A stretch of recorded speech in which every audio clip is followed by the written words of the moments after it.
Welcome to the Cyber Business Podcast, where we feature top founders and entrepreneurs and share their inspiring stories.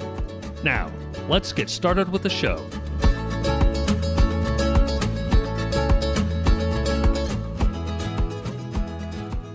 Matthew Connor here, host of the Cyber Business Podcast. Today, we're joined by Ted Williamson, CIO at Common Ground. Ted, welcome to the show. Thank you. It's great to be here. It's great to have you. Before we get too far in, a quick words from our sponsors. This episode is brought to you by cyberlinks.com. That's cyberlynx.com. Do you know if a hacker's in your system? Most people and most companies don't until it's too late and the hacker's already done damage. A hacker's job is to bypass your security, so companies need a way of knowing when someone's gotten past theirs. That's where Cyberlinks comes in. We partnered with the best cybersecurity companies in the world to be able to provide our clients with the best solutions at the best prices. So whether it's managed SIEM, SOC, EDR, MDR, XDR, you name it, we'll help you find the best solution at the best price. Find out more at cyberlinks.com. That's cyberlynx.com. And now back to our show. Ted, for those who aren't familiar, can you tell us about Common Ground and your role there as CIO? Sure, absolutely. Only started about 3 weeks ago. It's an amazing organization that goes all the way back to 1971. They contract with the state of Michigan, Oakland County, Wayne County, Genesee County, some of the more populated counties in the state of Michigan. Many people are probably familiar with the 988 suicide line. Many states are adopting that. So if you've seen a baseball game, and I think it was in Kansas City, they actually had a posting for Kansas's 988 line. So it's becoming almost the standard. What we do specifically, our goal is to get people from crisis to hope. And that's our logo, that's our motto. And that ranges from, direct, any type of direct therapy to hospitalization to many different things that we do. If you want to look us up, we're at commongroundhelps.org, and you can look us up there and look at all of our services. But again, we service a group of people that are in need and need our help, and we're focused again on ensuring better outcomes for people in the state of Michigan, particularly in those areas. And we're always, looking to improve our systems and IT. My role is to really ensure that we protect our data, that we're able to keep people focused on their jobs, helping others rather than focusing on their computers. So we're trying to make things simpler and easier to run. We have a great group of people who do a lot of great data, BI, being able to present information to the people in the crisis centers to understand how we're performing. So we have dashboards that show where the people we're serving, are they in the lobby? Have they been admitted? To everything that we can drill down in terms of how many people we serve each month. And it's been great. So it's been a great introduction for me to this organization. I have a pretty long history in healthcare. I just came from Integra Partners. They're a company that focuses on managing DME orders between providers and payers. And the team that I led there, we built systems because it was such a unique business, we couldn't buy anything off the shelf. So I ran a pretty focused dev shop. And the big focus, again, most of the time was around security, protecting the data. Because we owned much of the data at Integra Partners, we had to make sure it was managed well. And as you know, there's been a lot of cybersecurity attacks on healthcare companies. Some of it public, some of it private that I had knowledge about. But it seems to be about leverage. It seems to be about one party wants to get your data, to use the data, to exploit the data, and never let you know that they're in. Cases like MoveIt and Change Health, they were in for quite a while. And another party related to the first party might later encrypt the data and let you know they have your data, and you can't get to it unless you pay a certain amount. And that's something we're seeing more and more, and it's getting worse. It's getting worse from the cleverness of these people, that they're able to use really good social hacking. Like they'll reach out to someone in a call center and say, hey, can you send me your Microsoft Authentication ID? And it's coming from someone they think is a friend or relative. So I've seen intrusions that happened that way, that it required no brute force hacking, but a simple social hack. They log in as that person who might have rights to systems that show all kinds of patient information, and they're able to get in that way. Or in many other cases, they're able to exploit other weaknesses and then ransom the company.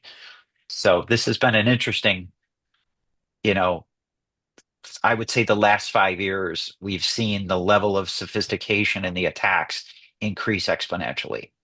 Oh, 100%. I mean, I think that it's really interesting when you talk about the social side of things. You see that like at MGM, what a great Yeah, social hack that was. I mean, that was yeah, fascinating, but just it goes to show how sophisticated, the bad guys have gotten. I mean, that was such a sophisticated, social engineering, looking for for somebody to start in IT, and within yeah. hours of or minutes of them posting on LinkedIn, they were able to contact the help desk and start resetting new passwords and get in, because the account was brand new. So really, Yes. brilliant stuff.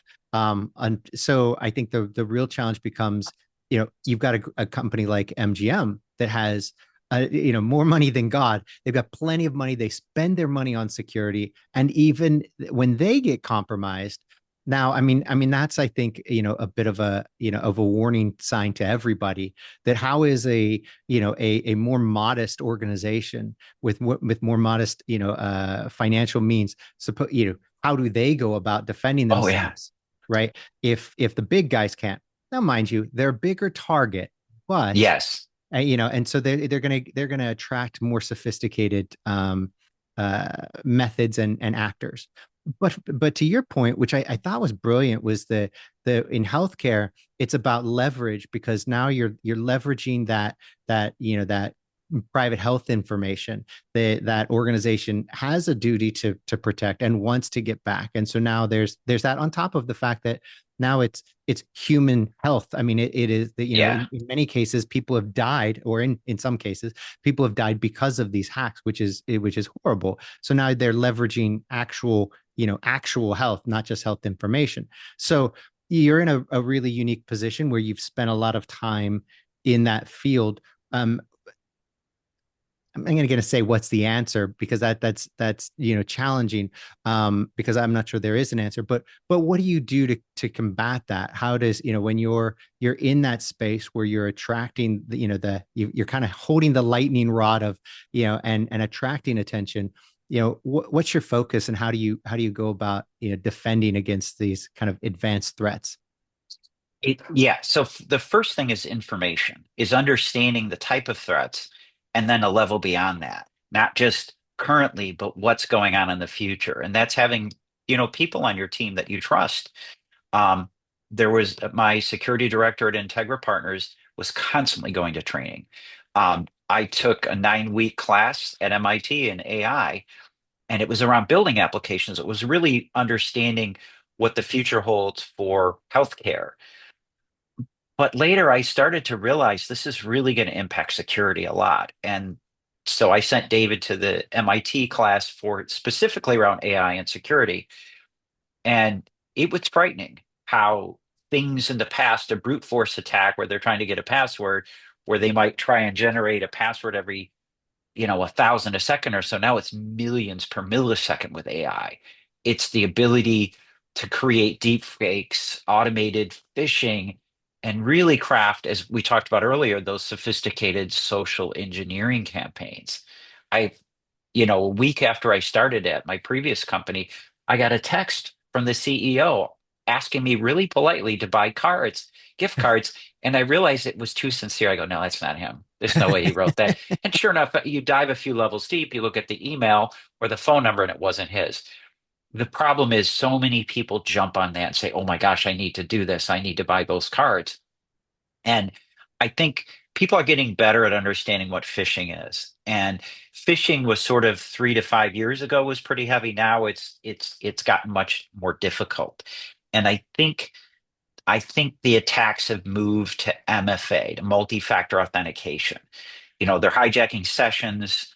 Um, the laptop that we found when we did a deep dive on the individual who was texted from someone they thought was their relative, there was a lot of information on that machine that that user A should not have had, and B, it was acting as an agent spamming providers in the healthcare network.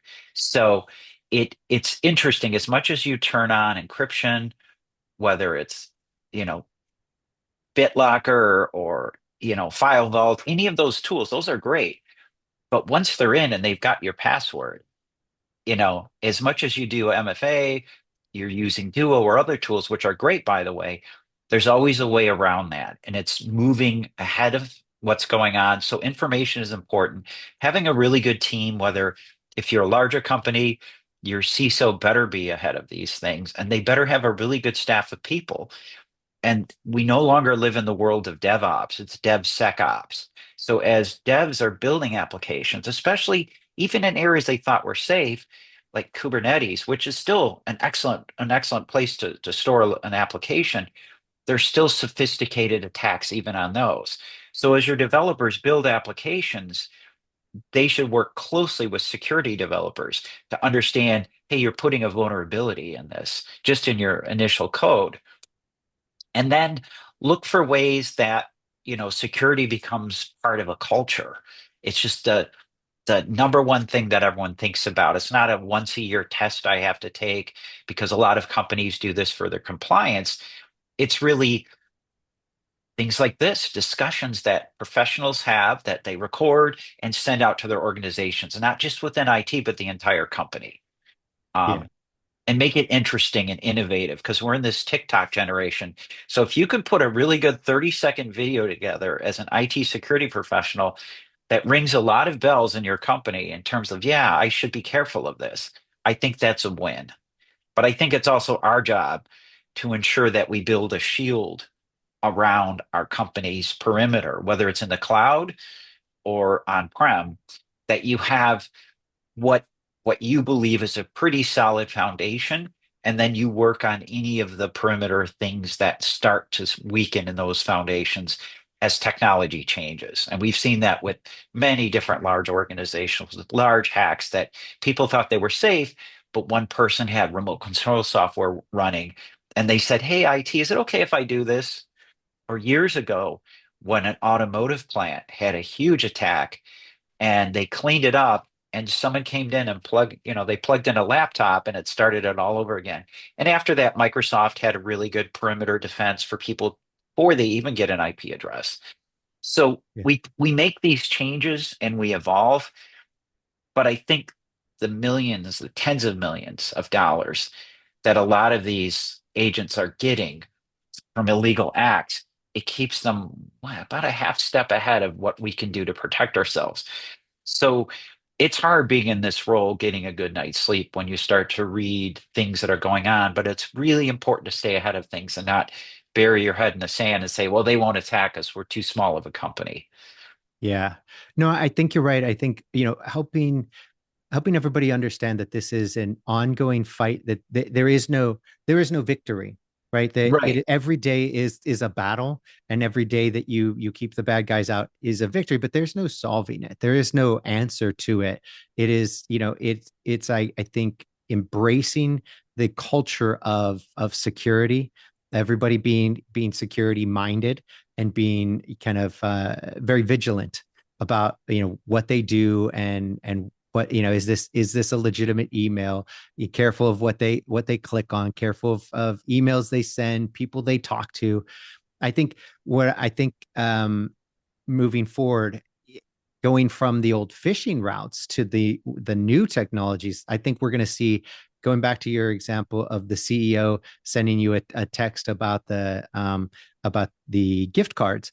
Yeah. I think we're going to see it, and I don't think it's going to be too much longer in the future. Those CEOs are going to be calling people, and it's going to be their voice, it's going to be their phone number, and they're going to be responding, with their language, and and it's going to sound just like them, giving Oh, you yeah. giving you orders, and you're like, oh, okay. And then we're gonna have to adopt the culture of calling people back to confirm. Like, right, Yeah, got it. Yep. And that's the cultures. And we're seeing that with the business email compromise. If people would just call back and say, hey, did you mean to send this? And I just need you to confirm that you want us to send these funds to this new account. That should be the standard now, right? You get a request to do anything. Let me call. Okay, great. And then you call them back and make sure, because that's going to absolutely. be that. I think the only way to do that is to, get people comfortable with that, and that's just the norm. It's not, you're not bothering anybody. Everybody No. should embrace that. And if you do that, you cut down on so many of these business email compromises that I think will are going to change into crazy, convincing phone calls and video calls. And it's going to be a wild, future, and I think that's the Oh only yeah. workaround.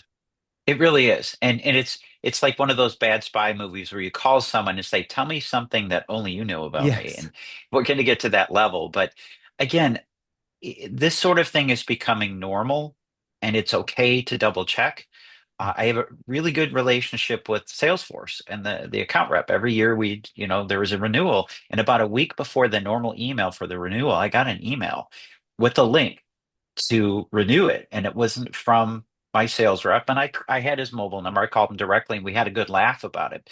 But I'm wondering how many people fell for those things. Yep.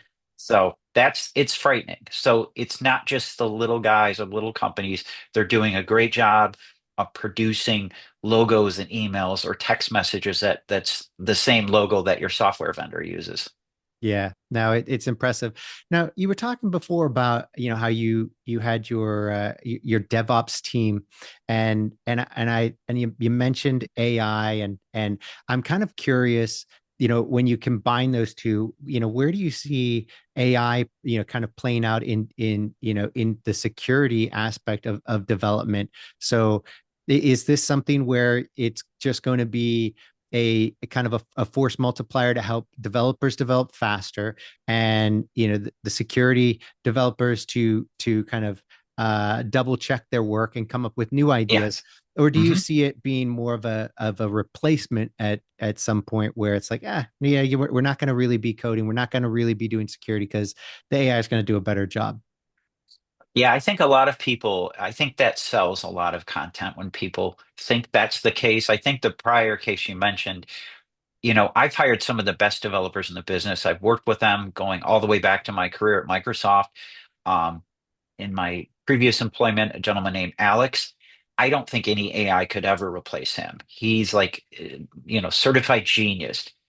And the people on his team, he is the chief architect. His developers had similar capabilities where they think, I need to solve this problem because I need to make sure I align this authorization from a payer to an order that goes to a credentialed provider. And I think there's a better way to do it because they know the business, they know the customers. And I think it's going to take a long time before we get to AGI that we can really ask C3PO to write code for us. Yeah. Now, AI is helping them quite a bit with code cleanup. We had a goal 2 years ago to clean up code mistakes by 10%. Many of the developers were using AI and their compilers just to clean their code up or put test areas. So we went from a 10% goal to 80% of the code was much cleaner. There was Nice. fewer bugs, fewer, any releases that had issues were missed requirements. It was never bad code. Yep. And I think that's the direction we're going. And I talk to a lot of young people that are just finishing college and they're worried about their jobs. I say, develop with AI, don't fight it. And also get certified in cybersecurity. Because even if you're not in security as a developer, if you're building tight, well managed code, that's half the battle. Yep. So we look at the things that happens in different things in our lives, especially with technology. And I go way back to the pre-broadband days, the dial-up days, the 5 1/4 and 3.5 inch discs, Yep. or was it five and a Five. quarter? Anyway, so Yeah. I go back to those days when you had to slide that disk in your computer to run Lotus 1 2 3. Yep. I saw the evolution of, client server and then Novell NetWare and then Windows NT and dial up becomes broadband. And Then we get into the evolution of the mobile device, and mobile was everywhere. And then the internet, well, first there was internet was everything. And Netscape came around and everyone hit their brakes and put internet in everything.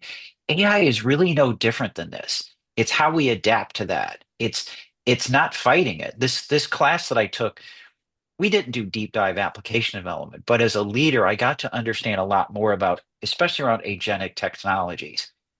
And if developers and security people use that technology to fight against cyber attacks in the same manner, it makes a big difference in terms of understanding the threat profile you're facing.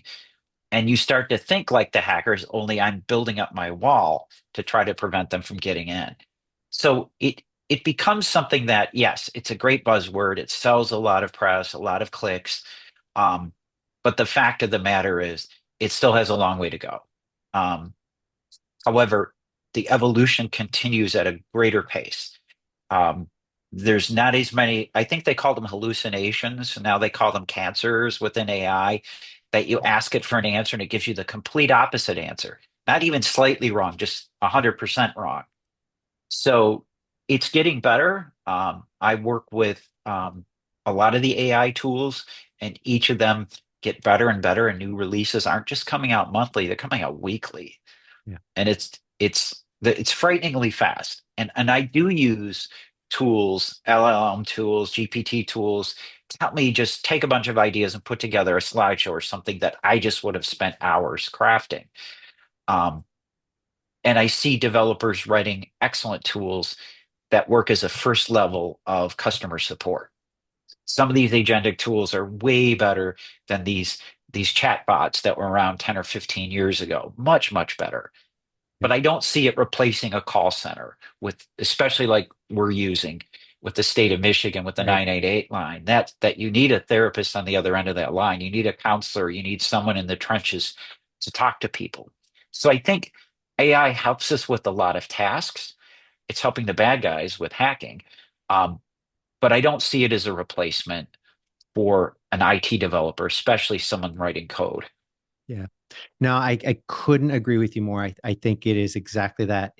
They're headlines that sell, and I think that it's unfortunate that people have even started doing that. And I think you get even people like Mark Zuckerberg Yeah, who actually believes that and is moving in that direction, which I think is I, I think it's a huge mistake. I mean, if you think about what's happening, imagine he lays off, and he's laid off a bunch of developers, and he's not hiring now level one developers. So he's not going to have those people moving up in the ranks. Now, right, mind you, as it currently stands, he's got enough money, so it doesn't matter. He'll be able to hire them back. But if anybody were to follow in his path, the problem is they're not building up developers that are going to move throughout the organization and make the organization better. So he's going to have this big right. gap, in years to come, where he doesn't have people moving up. He's going to have these level 2, level 3, these senior developers who are that when they leave, he's left with just AI, right? And that's not going to work. I mean, even No, if we get to that kind of general intelligence that everybody kind of thinks of, and it is absolutely fantastic and amazing, he's still going to be in a bit of a bind with all of that kind of institutional knowledge gone and nobody there to kind of replace. I'm sure it's not that, yes, but it's just not I think a responsible thing to say and propagate in the industry, because it's not true. We're seeing that everywhere, that it is a great tool to help people, but it is not. It's nowhere close to being a replacement, and we're so many years off from it being a replacement for kids yeah. to be thinking in college, oh, I shouldn't be programming, I shouldn't be learning how to code, and I shouldn't be getting into computer science, is crazy talk. I think it's wildly irresponsible, and it's forcing a lot of kids to think that way, or it's causing them to anyway. And I think that's just completely wrong. So good for you for pointing that out. So let's explore a little bit more on your background. You talked about how Yeah, you were at Microsoft. Can you kind of tell us your origin story? Because I think sure. talking about kids who are coming out of college, I think there's a lot of kids who who, as they look to get into technology or security, are kind of curious of what's the right path. How should I get there? What was your path? From school on up. What got you into tech, and how did you go from where you started to now at the CIO there? Sure. Absolutely. It's like everyone will say that's an untraditional path. I was actually an English major at the University of Michigan. My original intent was to go to law school. Um, and I paid for school on my own. I worked 3 jobs every summer and I discovered sales my last 2 years. I worked for Sprint during the summer and made enough to pay for room, board, books, and tuition for my senior year, back before telemarketing was annoying. People mistook my name for Ted Williams, the famous baseball player. And I'm like, yeah, yeah, I don't have a retirement for Major League, so I'm selling Sprint now. Um, but it was an interesting experience for me because I was with students who could have, their parents, were able to afford it. I came from a family, there were 6 of us, um, plus 2 parents, so eight parents, eight children, 2 parents, and we had a large amount of love and happiness in our family. Just my dad worked for Ford; he was a tool and die maker, so it was hard to pay for 6 kids to go to college. And in my case, it was something I was very passionate about. I believed in getting a good education. But what I discovered while at Michigan was that I really love technology. Um, and it was too hard for me to change majors. So I did take a lot of classes outside of my major in technology. Um, I had a roommate that had an Apple Lisa, and my jaw dropped. And I'm typing on a Smith Corona typewriter, and I make one mistake. I have to tear the paper out and retype it, and he's copying and pasting. So I borrowed some money and I bought the next edition Apple computer, and I started writing resumes as a service for people. I didn't reach that level of Michael Dell, but I started putting together the PC XT as that was released. You remember those days? I And do, yeah. that was the predecessor to the 286. And I just stayed really in love with that. And I did a lot of training in coding. I worked for a few different places. Borders Books had a great IT system. Um, and so I got a lot of training there, and I ran into people from Microsoft. And I took a role with Microsoft as a consultant, as an individual contributor. Um, I had done some background work. When I lived in the DC area, I had written a program using Paradox for healthcare, for mental health care, um, because my wife was a intake counselor and she's writing down all of this on paper. I said, why don't they have computers? So I wrote a program, and it enabled her to get home on time. She wasn't paid overtime. So her boss says, can you put this on 5 computers? I thought, oh no, I don't know how to do this. So I learned really quickly. This was back in the NetWare 2.12 days. Yeah. So then I was able to make a multi-user version of Paradox. And from there, I started getting more and more training. And that's when I ended up at Borders and then Microsoft. So as a Microsoft person, I had a lot of experience with Novell NetWare. And back in those days, companies were heavily in Novell NetWare. This was the mid 1990s, but Windows NT had just come out, and I thought, wow, this is way easier than NetWare, a lot less obtuse, but there's still a lot of things Microsoft has yet to learn about local area networks. So I got involved in a large projects with them for NetWare migrations. And then I got into Exchange Server and did a lot of email implementations on a global scale. Did a lot of software development, did a lot of coding, spent a lot of time learning, going back to the mothership in Redmond, getting a lot of training, made great friends. But I didn't work in Seattle. I worked at the customer sites that paid Microsoft consulting services to do implementations.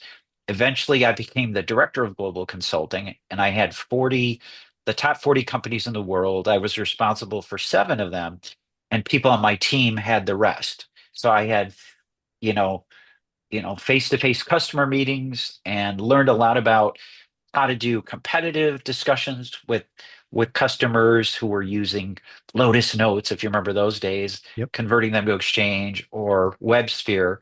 And I would bring in a team of developers who would write code in a proof of concept so the customer would say, yeah, I'm going to start using this, because they really weren't thought of as enterprise ready. And then by the late 90s and early 2000s, the really serious viruses were hitting Microsoft's platform, like the Melissa virus, the I love you virus. And I would have to go on apology tours to large customers that were global. 9 times out of 10, it's because they didn't have a good patch management program. And yes, Microsoft software back then was very vulnerable. But over time, they hit the brakes for 18 months and didn't develop any new code until they secured everything. That's when the Zero Trust initiative came into being, and software worked much better. And they changed the way that they developed products, so that there were many more testers than developers. And so they started incentivizing people to find bugs more frequently before products shipped. But it also led me to believe, focusing and representing customers, that customers do a really bad job of securing even their own environments, especially if they've merged together, like a lot of pharmaceutical companies and banks. And there were people and process hurdles that were way bigger than technology hurdles. The Yeah. tech was easy. And I would ask these CIOs, can you tell me you can touch every desktop in a day, in 8 hours, in 1 hour? And many of them are like, it takes about 2 weeks. And a lot has changed since those days. And I've seen the technology change, and there's great tools that enable you to update. Most companies turn on auto updates in Windows and their Mac platforms. That's good and bad. Microsoft and Apple have gotten way better at releasing updates that have no bugs. But 10, 15 years ago, you would want at least a week to Yep. test that in a sandbox. Many of the customers I met with that had crashed systems didn't test the patch, and the patch caused the outage, not the actual virus. Yep. And now we've seen that proliferate from, I'm going to crash your systems, to, I want to look at your data, especially in healthcare. And it's become, as we talked about, a leverage, but it's also, they've noticed that healthcare companies, especially ones that are publicly held, they don't want to even negotiate. They just want to be back online because they can't pay their providers. They can't, authenticate any of their claims or Yeah. authorize any of those claims for service. CVS, when Change Healthcare was down, they couldn't allow people to use their insurance to pay for their prescriptions. I went into one CVS and they would only take cash. And for some people, they can't Yeah. afford that. So there were really human lives at risk in many of these situations. So there's no like negotiating in a dark room or sending Liam Neeson, I will find you. None of that happened. It's just pay them. Yep. And that, I think, created a culture of, looking for the biggest targets to go after. And many companies have ransomware insurance. And sometimes the hackers get in and they can actually see how much the ransomware insurance is. And they ask for just a little bit more than that amount. So it's really clever. And I'm not going to point figures at specific countries. A lot of this is speculation, but it does seem like countries that would benefit from knowing people's healthcare, particularly US servicemen, when Change Healthcare was hit, it benefits anyone that's an enemy of the United States. Um, and then another part of that attack would be moving that from, I have your data, to, you're not getting it back until you pay us. And in many cases, I've seen people who've paid the ransom and still didn't get unencrypted data back. So I never want to have the conversation with my boss saying, can you give me $10 million so I can get us back online? Yeah. That's usually a career ending conversation. Yeah. Not a good one to have. No. Mm-mm. No, Yeah. I don't know how you come back from that one. I mean, no, no. it, So again, I continued to see this after I left Microsoft after 15 years. I worked for the University of Michigan in a program that helped students, and I took a lot of my tech background to help build applications. And then I worked for Quicken Loans for a few years. Then I went into healthcare, Blue Cross Blue Shield of Michigan, and as I mentioned, prior to Integra Partners, I worked for Meridian Health Plan, which is a two-state payer. They had excellent systems that were really locked down. Two people wrote from scratch their entire healthcare program, but they were acquired by WellCare, and later they were acquired by Centene. But as time went on, I saw how much more mature that IT security had become. And the CISO in many organizations isn't part of IT. In many organizations, I see them report directly to the CEO. I think it depends on the company, but in all of my experiences, I think the best type of CISO is unencumbered with lots of meetings that don't impact security, that they're focused solely on protecting the organization, and they wear a compliance hat or have compliance people on their team. Because sometimes a simple mistake like sharing an unencrypted folder creates a lot of problems. So that compliance part is equally important to the security part of their job. Yep. No, well said. No, I couldn't agree more.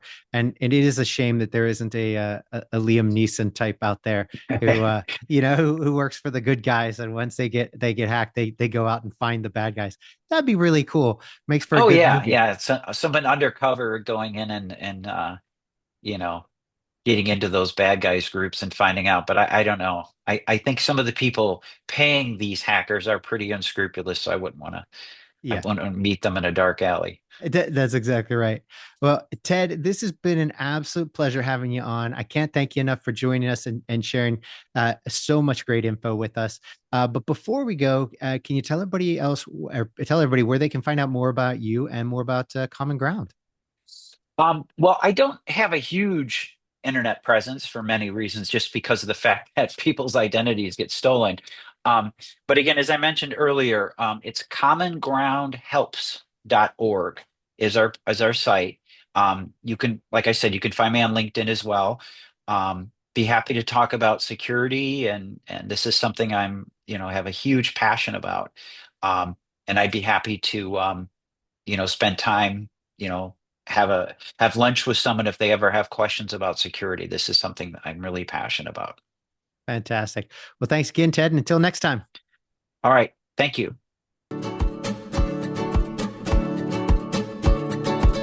Thanks for listening to the Cyber Business Podcast. We'll see you again next time, and be sure to click subscribe to get future episodes.